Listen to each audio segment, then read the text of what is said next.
Friends, కొన్ని జంతువుల తలలు కట్టైనా కూడా అవి బతికే ఉంటాయంట. మరికొన్ని మాత్రం చలికాలంలో చనిపోయి ఎండాకాలంలో బతుకుతుంటాయి. మరికొన్ని మాత్రం ముసలిగా అయినప్పుడు అవి ఎంగుగా మారతాయంట. వీటి గురించి విని మీరు నిజంగా షాక్ అయిపోతున్నారు కదా. అసలు తల లేకుండా ఎలా బతుకుతాయో ఈ వీడియోలో తెలుసుకుందాం. అందుకే ఈ వీడియోని ఎండ్ వరకు చూసాను ఫ్రెండ్స్. కాక్రోచ్, వీటిని మన ఇంట్లో చూడంగానే హిట్ లాంటి స్ప్రేలతో కొట్టి చంపేస్తాం. ఈ బొద్దింకల గురించి మీకు తెలియని విషయం ఏంటంటే వీటి తల లేకున్నా కూడా అవి నెల రోజుల వరకు బతుకుతాయంట. ఆహారం దొరకనందుకే చనిపోతాయి. శ్వాస తీసుకోవడానికి దీని శరీరానికి చిన్న చిన్న రంధ్రాలుంటాయి.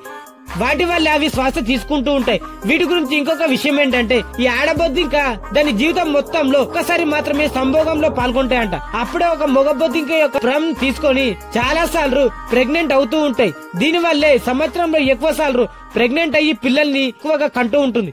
ఆక్టోపస్ పట్టుకోవడం చాలా కష్టమైన పని. ఎందుకంటే దాని శరీరం చాలా మృదువుగా ఉంటుంది. దానిపైన చేతులు పెట్టిన వెంటనే జారుతూ ఉంటుంది. అందుకే దీనిని పట్టుకోవడం చాలా కష్టమైన పని. ఆక్టోపస్ కి 3 గుండెలు ఉంటాయి. అవి ఏదైనా డేంజరస్ సిచ్యువేషన్ లో ఉన్నప్పుడు మాత్రమే ఉపయోగపడతాయి. వీటికి 8 టెంటికల్స్ ఉంటాయి.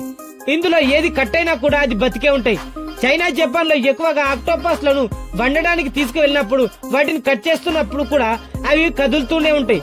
వీటికి ఉండే టెంటికల్స్ వల్ల బ్రెయిన్ లాగా పనిచేస్తూ ఉంటాయి. అవి చివరి వరకు ఇలా కదులుతూనే ఉంటాయి. అంటే తాబేలు 150 సంవత్సరాల వరకు బతుకుంటుందని మనకు తెలుసు. కానీ తల లేకున్నా కూడా బతుకుంటుందని మీకు తెలుసా? తాబేలు ఎక్కువగా శత్రువుల వల్లే వాటి తలను కోల్పోతూ ఉంటాయి. అయినా కూడా అవి 1000 గంటల వరకు బతుకుంటాయంట. బతుకుండడానికి కారణం మాత్రం ఫేస్ మేకర్ అనే సెల్స్ ఉపయోగపడతాయంట. అప్పుడు తల పోయినా కూడా గుండె కొట్టుకోవడం అయిపోదు. తాబేలు శ్వాస తీసుకోవడానికి బాడీ దారినే తీసుకుంటుందట.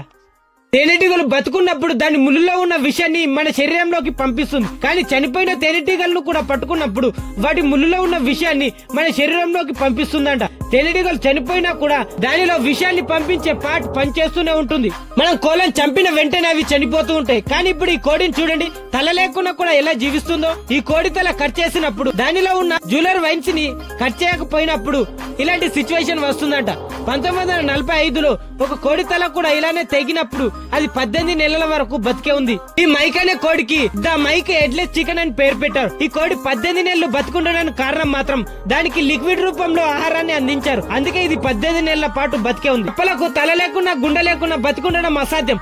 కానీ అలాస్కా వుడ్ ఫ్రాగ్ మాత్రం అక్కడ అడవుల్లో చలికాలంలో చనిపోయి వేసవికాలంలో బతుకుతుంటాయి. చలికాలంలో వాటర్ ఎలాగైతే గడ్డగట్టకపోతాయో ఆ వాటర్ తో పాటు ఈ కప్పలు కూడా గడ్డగట్టకపోతాయి. వీటి కాళ్ళు, చేతులు, రక్తం ఇవన్నీ పూర్తిగా గడ్డగట్టకపోతాయి. గుండె కూడా కొట్టుకోవడం ఆగిపోతుంది. ఇప్పుడు ఎవరైనా ఆ కప్పను చూస్తే నిజంగా చనిపోయినట్లుగా అనిపిస్తుంది. వేసవి కాలంలో ఆ మంచు కరిగి వాటర్ రూపంలో ఎలాగైతే నార్మల్ గా వస్తుందో ఈ కప్పలు కూడా అప్పుడు నార్మల్ గా అయిపోతాయంట.